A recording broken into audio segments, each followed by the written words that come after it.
You know, I wasn't always a whore. I used to be innocent, pure. Not really sure why that changed, but I guess I really didn't have a say in it.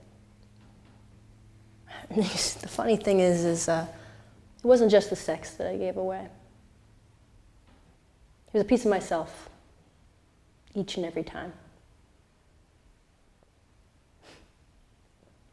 Trying to understand something, just desperately grasping at it, but never quite getting it.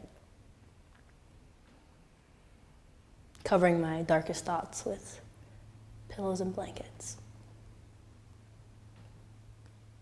Not knowing how to deal with myself. That was probably the worst part.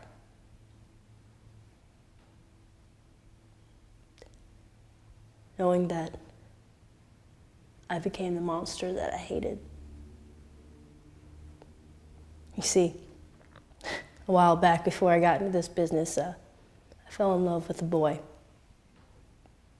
And I was pretty young, naive, thought I knew what love was. And he was my first. It wasn't ideal, and we used a Ziploc bag as a condom, so it didn't really feel that great, but I thought it was love.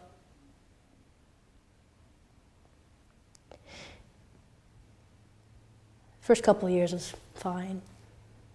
You know, we enjoyed each other's company, had a lot of similar interests and everything, but then something changed. He became more controlling.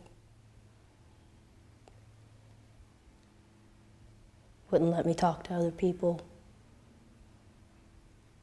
Stole my money. Took my car away and my phone. Cut me off from my family. He raped me multiple times.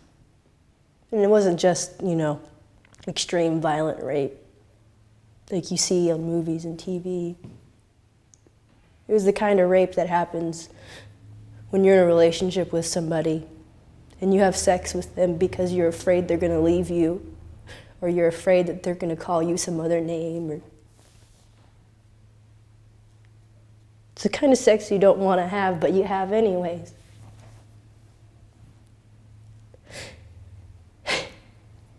What's even fucked up about it is that he raped me at Disney World.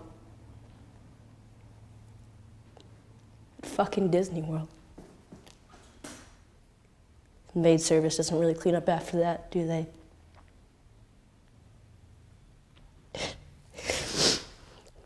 You know, after that, I got into another relationship, and I wasn't very stable emotionally, because I finally was able to tear myself from that one.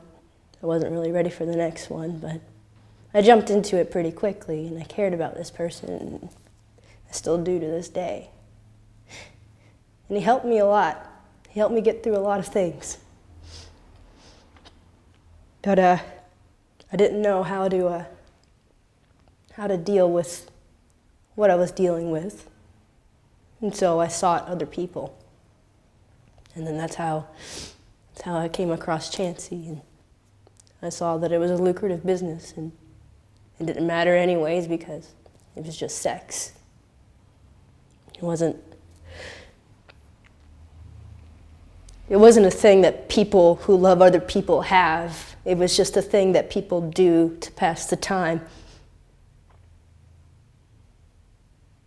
So I didn't care about what I did or who I was with, or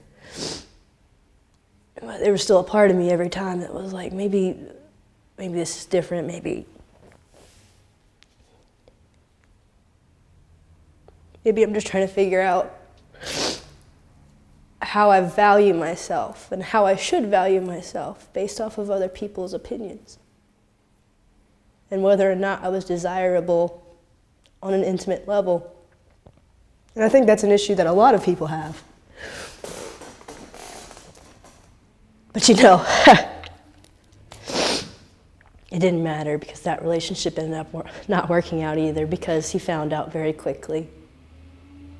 And so I lost somebody that I cared about. They cared about me. And the thing is that I was the one that broke up with him. Or at least I like to think that. Usually when you tell your partner that you've been sleeping around, it's kind of like a truce anyways.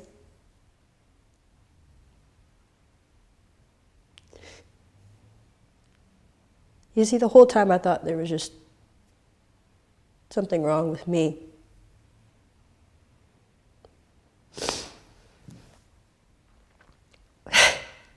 And there probably is. But you know,